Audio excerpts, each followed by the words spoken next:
Mes chers amis, merci. Merci de cette magnifique mobilisation. Merci à tous les élus qui sont ici présents et qui sont tellement nombreux que je ne peux même plus les citer. Merci. Merci de votre engagement. Et je veux vous dire que c'est avec une joie très profonde que je m'adresse à vous dans cette ville de Compiègne, monsieur le maire. Cette ville de Compiègne si chère depuis toujours au cœur des Français. Merci d'être inflexible devant les attaques. Merci d'être déterminé à assumer la seule bataille qui vaille, celle de la France. Au-delà de ma personne, c'est mon projet qui dérange. Si mon projet était mou, les critiques seraient molles. Si je n'avais pas de conviction, mes adversaires ne chercheraient pas à me les faire ravaler. Oui, on veut nous faire taire. Eh bien moi, je vous le dis, je persiste et je signe. Je suis fier d'être français. Je suis un patriote. Et je l'assume contre tous ceux qui ne croient plus à la France. Je dis mon attachement aux valeurs traditionnelles. Oui, j'assume avec vous d'avoir des racines solides contre tous ceux qui font l'apologie du vide. Je défends la liberté. Oui, j'assume avec vous la première valeur de notre devise contre tous ceux qui veulent tout niveler par le bas. Je veux l'ordre et l'autorité de l'État.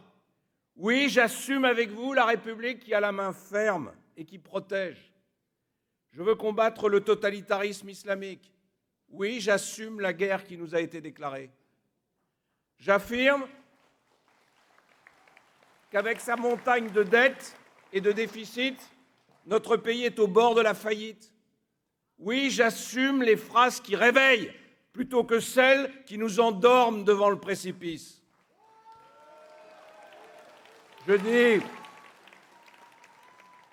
dis qu'il faut nous moderniser à fond, qu'il faut se retrousser les manches, qu'il faut balayer toutes ces politiques filandreuses qui, depuis trop longtemps, nous empêchent d'être la patrie du travail, de l'audace, du progrès.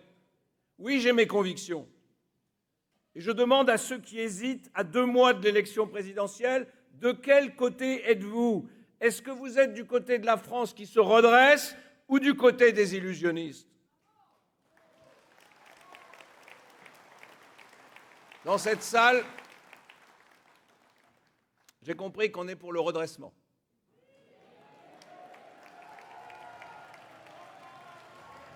Nos adversaires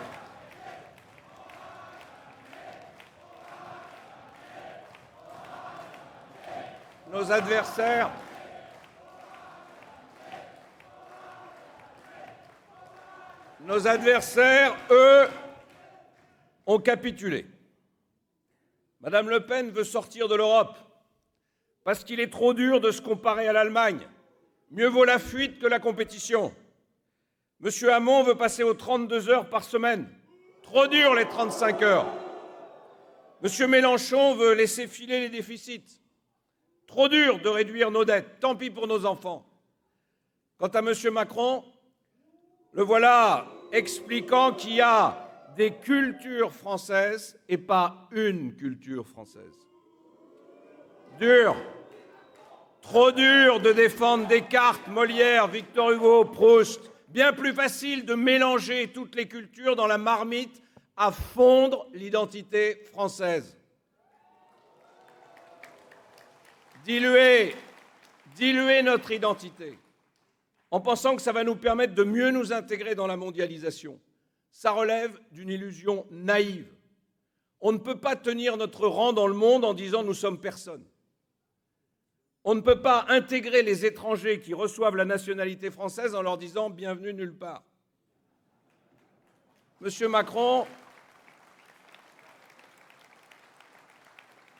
la France n'est pas une fiction sans trait et sans visage. Il y a une culture française, c'est un fleuve qui irrigue notre langue, nos arts, nos coutumes, notre imaginaire. Bien sûr, d'autres sources existent, mais le fleuve central est là. Tous les pays admirent notre civilisation. Pourquoi pas nous? Oui,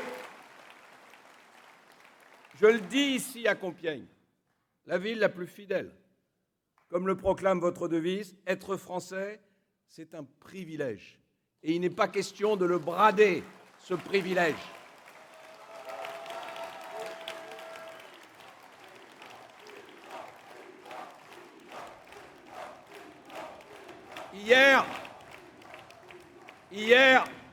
Hier, en Algérie, M. Macron a osé dire que la colonisation était un crime contre l'humanité. Cette détestation de notre histoire, cette repentance permanente est indigne d'un candidat à la présidence de la République.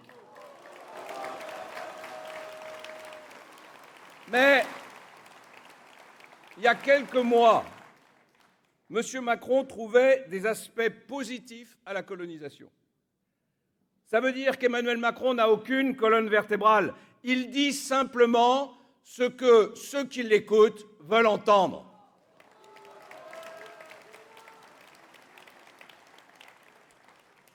Ces jours-ci, mes amis, plusieurs de nos banlieues sont frappées par des émeutes. Il y a quelque chose de cassé dans notre République.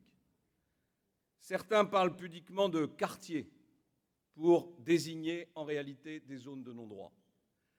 Quand la guérilla urbaine menace, il faut poser des mots sur les choses. Un casseur n'est pas un adolescent frustré, c'est un casseur. Un délinquant n'est pas un mineur qui se cherche, c'est un délinquant. Un dealer n'est pas un grand frère, c'est un dealer. Les excités en cagoule qui caillassent les pompiers ne sont pas des rebelles, ce sont des voyous. Les irresponsables qui tirent à balles sur la police ne sont pas des sauvageons, ce sont des sauvages. Je parle clair pour tous nos compatriotes qui vivent dans les cités et qui en ont assez d'être pris en otage par ceux qui tiennent leur immeuble ou leur cité. Pour les gens honnêtes, pour ces familles modestes qui cherchent courageusement à s'en sortir, l'ordre n'est pas une option. L'ordre, c'est une nécessité pour vivre en paix. Pour eux, la sécurité, ce n'est pas un luxe, c'est un droit fondamental, Xavier. Tout a démarré à cause d'un jeune homme, Théo, dont l'arrestation est contestée. Toute la lumière doit être faite sur les conditions de cette arrestation. La justice est saisie et elle devra sanctionner les policiers s'ils ont fauté. Mais rien ne justifie ces émeutes. Rien n'autorise les bandes à s'en prendre aux biens des habitants. Rien ne les autorise à agresser les forces de l'ordre.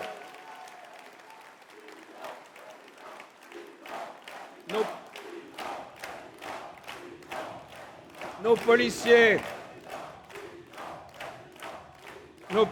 et nos gendarmes font un métier difficile. Ils l'exercent avec une abnégation et un sens du devoir qui méritent notre plein et entier soutien. Ils font souvent face aux injures, aux agressions. Parfois, c'est leur vie qu'ils mettent en jeu. Pour nous, chaque année, près de 17 000 policiers et gendarmes sont blessés en mission et en service. Une dizaine d'entre eux trouvent la mort. Alors, assez de sarcasme, assez de suspicion. Respect. Oui, respect pour ces femmes et ces hommes qui nous protègent. Respect pour leur courage et pour leur dévouement. Moi, je leur dis merci pour leur engagement et je les assure de mon soutien total. Les casseurs disent qu'ils ont la haine. Mais la haine de quoi? De vivre dans un pays démocratique? Un pays qui offre une éducation gratuite, une santé pour tous, des prestations sociales pour ceux qui sont dans le besoin? Franchement, la France ne mérite pas cette haine. Bien sûr, il y a le chômage des jeunes et il y a cette absence cruelle de perspectives d'avenir. C'est justement tout l'objet de mon projet économique, qui est ciblé sur la libération du marché de l'emploi et sur la priorité donnée à l'alternance, à l'apprentissage. Mais non, rien n'excuse la violence. Visiblement, le laxisme a fait des ravages dans certaines têtes. Il est donc temps de remettre les choses à l'endroit, de réarmer notre justice, de lui donner les moyens de fonctionner. Oui, je veux mettre fin à l'inexécution des peines, à cette situation inacceptable où près de 100 000 peines ne sont pas exécutées ou en attente d'exécution chaque année. Je supprimerai Je supprimerai le système des remises et des aménagements quasi automatiques des peines de prison pour que la sanction retrouve sa force. Dès l'été 2017, nous ferons voter un dispositif pour lutter contre la récidive en rétablissant les peines planchers automatiques.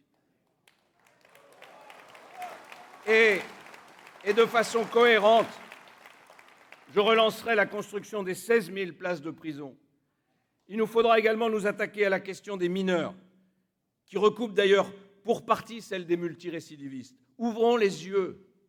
Si les nouveaux délinquants mineurs se conduisent comme des adultes délinquants, alors il convient de les traiter comme tels en supprimant l'excuse de minorité et en abaissant la majorité pénale à 16 ans, c'est-à-dire en modifiant l'ordonnance de 1945 sur la délinquance des mineurs. Dans certains de ces quartiers, tout le monde le sait, il règne la loi des caïds et des chefs de bande. L'effet d'entraînement sur les plus jeunes est considérable, donc tout doit être fait pour y mettre fin. Nous devons éloigner des quartiers les délinquants trafiquants de drogue qui sortent de prison. Il faut empêcher systématiquement un délinquant chevronné de revenir sévir sur son territoire habituel à sa sortie de prison. Cette peine existe d'ores et déjà dans notre code pénal, mais elle demeure facultative. Je veux donc qu'on l'applique dans l'esprit des peines planchers pour les rendre automatiques. Enfin, je veux engager une nouvelle étape dans la modernisation et l'équipement de nos forces. Il faudra mieux valoriser les parcours de carrière, notamment dans les services d'enquête, aujourd'hui délaissés alors qu'ils sont le cœur de la lutte contre les trafics. Je veillerai à ce qu'un effort substantiel d'équipement pour la police et la gendarmerie soit lancé pour les mettre au meilleur niveau technologique. Je pense à la vidéoprotection, à laquelle la gauche s'est si longtemps opposée, à la géolocalisation des unités et des patrouilles, à un usage plus scientifique des fichiers, appuyé sur des logiciels prédictifs du crime qui se développent à l'étranger. Mais il nous faudra aller encore plus loin. Je veux décharger nos policiers et nos gendarmes des lourdeurs bureaucratiques, des procédures judiciaires redondantes, des règles administratives devenues obsolètes. En clair, je veux faire confiance aux forces de l'ordre dont l'action est bridée par ce carcan.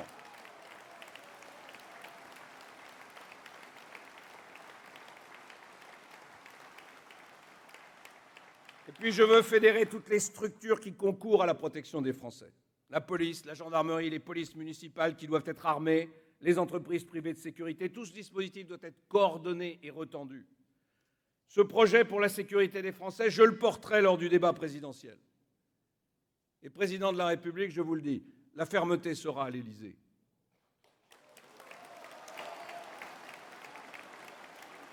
Avec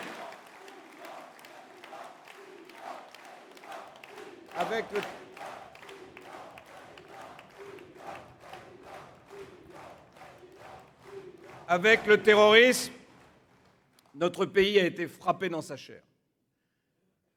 Nous sommes face, non pas simplement à des terroristes, nous sommes face à un nouveau totalitarisme.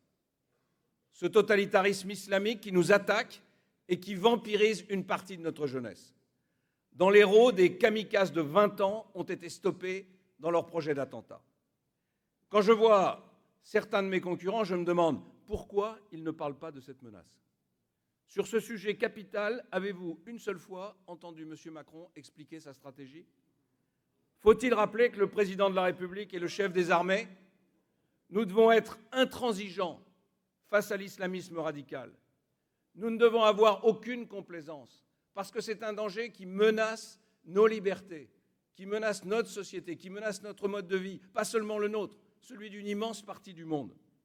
Oui, toute personne coupable d'intelligence avec l'ennemi doit être condamnée, comme la loi le permet. Oui, ceux qui sont partis faire le djihad en Syrie ou en Irak ne devront pas revenir parce qu'ils perdront la nationalité française, comme le permet la loi française.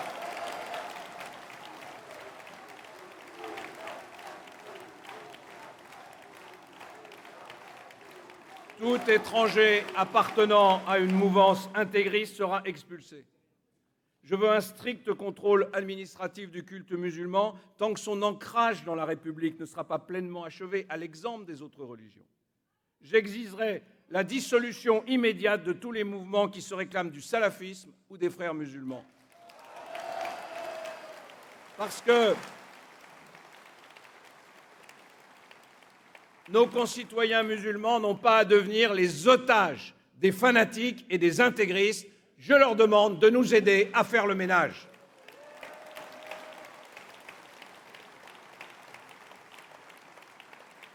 Mes amis, avec 6 millions de chômeurs, avec 9 millions de personnes en dessous du seuil de pauvreté, avec tous les problèmes d'intégration que nous rencontrons, oui, je veux une immigration réduite à son strict minimum.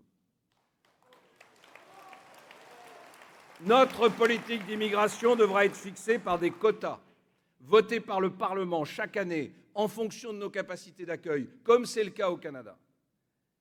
C'est aux étrangers qu'il revient de faire l'effort d'intégrer la France, de l'intégrer avec ses lois, avec sa langue, avec ses mœurs, et non pas à la France de se plier à des coutumes ou à des règles qui ne seraient pas conformes à notre pacte républicain, à nos valeurs, à nos traditions.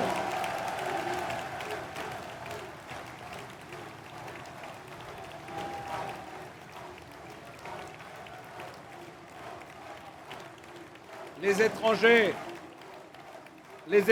que nous accueillons doivent respecter des devoirs avant de réclamer des droits. C'est la raison pour laquelle je dis qu'ils devront attendre 2 ans avant toute prestation sociale. Notre droit d'asile est une tradition qui remonte à la chrétienté et qui nous honore. Mais il doit fonctionner correctement.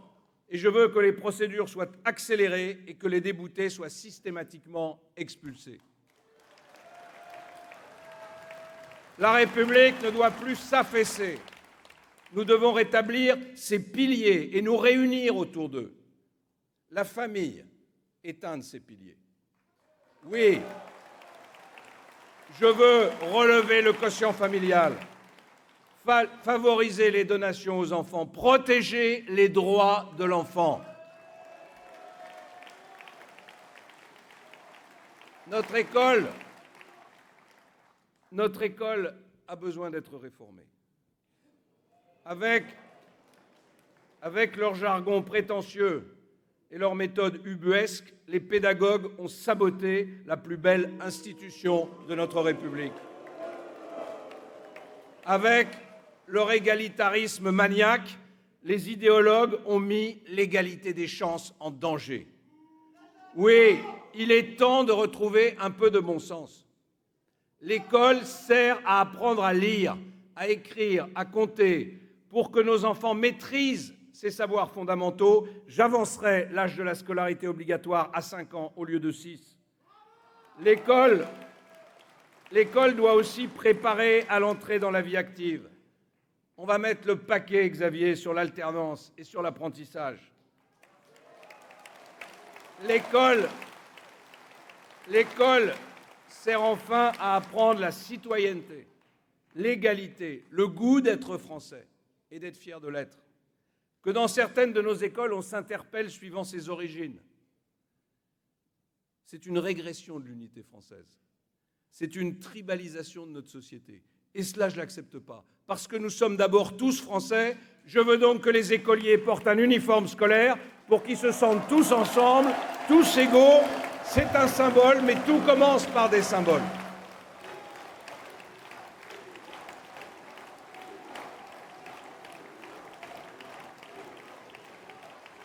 Mes chers amis, au cœur de tous nos problèmes, il y a notre moteur économique qui tourne au ralenti. Il ne crée plus assez de richesses, plus assez d'emplois. Mais par contre, il produit toujours plus de misère, toujours plus d'impôts, toujours plus de dettes et toujours plus de bureaucratie. Mon projet est le seul à pouvoir nous remettre sur la voie de la croissance et de l'emploi. Nous n'avons rien à attendre des autres, ni de la croissance internationale qui reste faiblarde, ni des présidents américains, russes ou chinois qui ont d'autres chats à fouetter. Rien à attendre non plus des marchands d'illusions de notre paysage politique. À l'extrême gauche, on nous rabâche des sornettes crypto-marxistes. À l'extrême droite, c'est pas mieux. retraite à 60 ans, hausse des salaires sans limite, embauche publique à gogo, déluge de dépenses publiques, retour insensé au front, tout ça nous mènerait irrémédiablement à la faillite. Quant aux rêveries de M. Hamon, c'est le monde de oui-oui. Temps de travail à 32 heures, pourquoi s'arrêter en si bon chemin?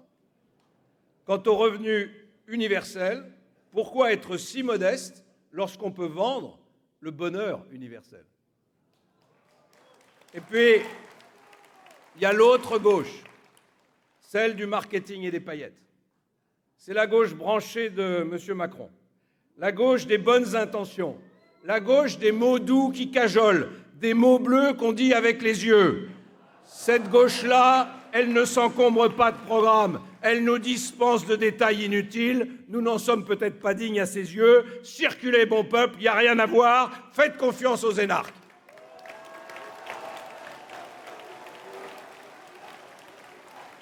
Moi,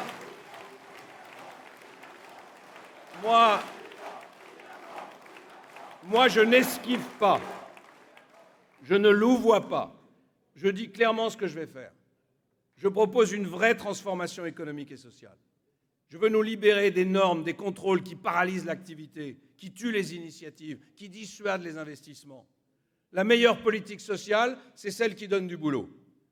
Et la seule politique qui donne du boulot, c'est celle qui mise sur la liberté. C'est cette liberté qui va vous permettre de profiter de la révolution numérique. C'est cette liberté qui va déverrouiller le marché de l'emploi. C'est cette liberté qui va donner aux entrepreneurs, aux agriculteurs, aux artisans, aux jeunes qui ont le cœur vaillant, le goût de se battre pour réussir leur vie, parce qu'ils pourront profiter de leur travail. Oui, je veux une France productive, une France réconciliée avec le travail. Je ferai tout pour gagner la bataille du plein emploi, mais pour ça, il faut que nos entreprises puissent se déployer, qu'elles puissent investir, qu'elles puissent embaucher, qu'elles puissent partir à la conquête du monde. Il faut que nos start-up puissent trouver des financements et se développer sans être freinées par un monceau de contraintes inutiles. Je veux réduire de 40 milliards les charges sociales des entreprises. Je veux supprimer définitivement les 35 heures. Je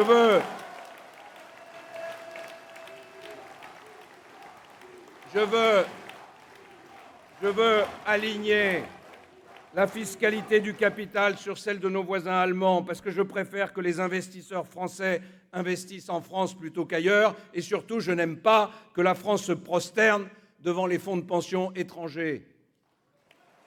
Je veux réformer le RSI, pas pour l'aligner sur le régime général comme le propose M. Macron, ce qui aurait pour conséquence d'augmenter de près de 20% les charges des commerçants, des artisans et des indépendants. Non, je veux constituer une véritable caisse de protection des indépendants.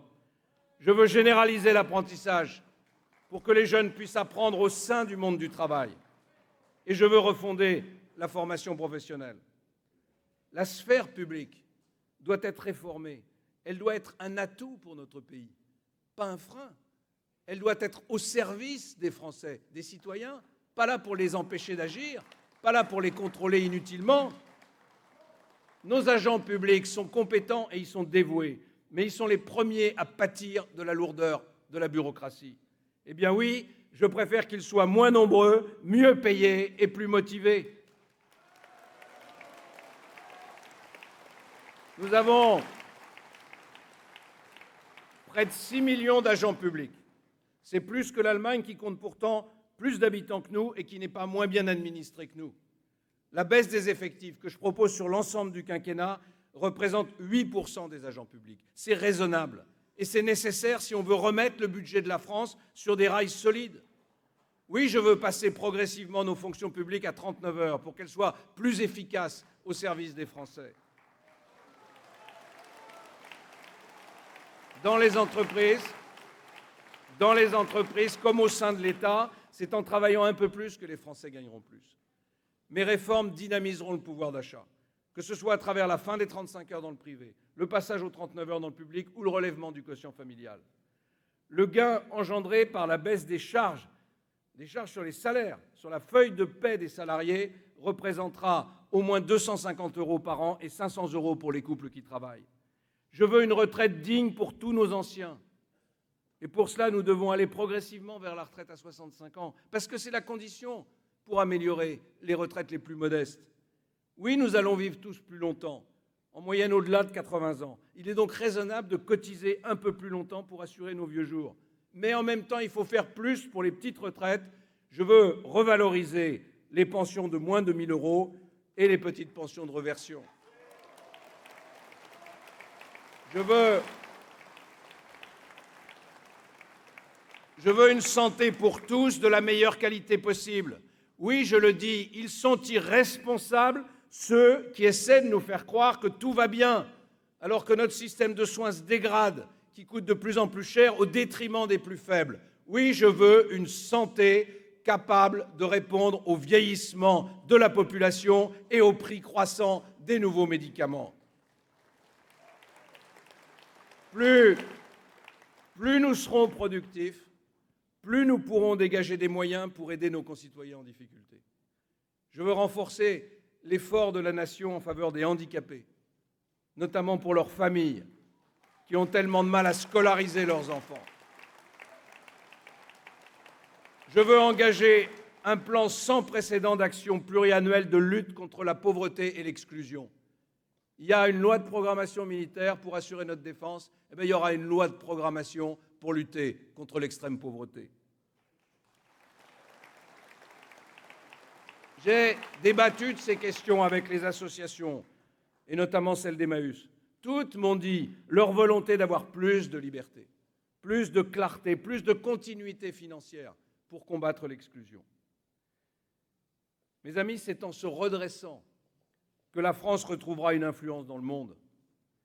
Moi, je veux une France fière, je veux une France indépendante, je veux une France qui s'assume, qui rayonne, une France respectée qui défend ses intérêts, une France avec des moyens militaires renforcés, une France qui, face aux États-Unis, à la Russie et à la Chine, soit capable de tenir son rang. J'y suis prêt. Oui, je rappellerai à nos amis américains qu'être leurs alliés ne signifie pas nécessairement être leurs vassaux.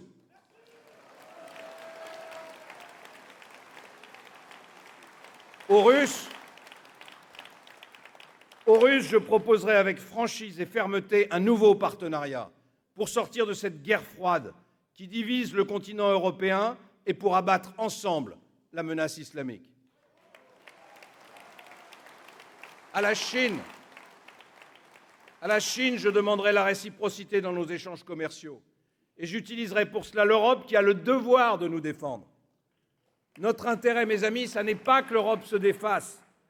Notre intérêt, c'est qu'elle cesse de se préoccuper de la taille des radis et qu'elle ait une ambition économique, technologique, militaire, sécuritaire.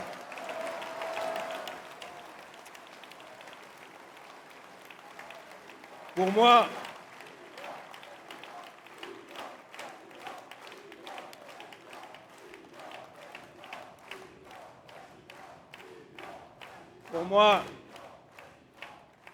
l'Europe, c'est une civilisation. Et toute civilisation est un jour devant un choix suprême, disparaître ou renaître. Si on ne fait rien, l'Europe deviendra le comptoir de la Chine et la France le musée du monde. Oui, notre pays doit se redresser. Il doit se redresser pour nous, pour les Français, pour notre fierté, pour notre réussite, mais il doit aussi se redresser pour prendre la tête de la renaissance européenne. Comme le disait le général de Gaulle, ici, à Compiègne, en 1948, il faut, je le cite, dissiper cette atmosphère de renoncement qui est la plus indigne et la plus dangereuse. Dans la situation du monde, ce sont les faiblesses des hommes libres qui excitent les ambitions mauvaises et qui découragent les justes résistances. Que la France fasse son devoir, s'écriait le général de Gaulle à Compiègne. Alors oui, mes amis, que la France fasse son devoir, qu'elle se rassemble, qu'elle libère sa force de travail, qu'elle étonne le monde une fois de plus. J'appelle tous les courageux, j'appelle tous ceux qui ont dans le cœur un idéal indestructible, j'appelle tous ceux qui ont chevillé au corps l'âme française. Rejoignez-moi dans l'action. Rejoignez-moi pour le redressement national. Soyez fiers de ce beau nom de France. Pour elle, nous serons fidèles, nous serons combatifs, nous serons solidaires et alors nous serons invincibles. Vive la République, vive la France.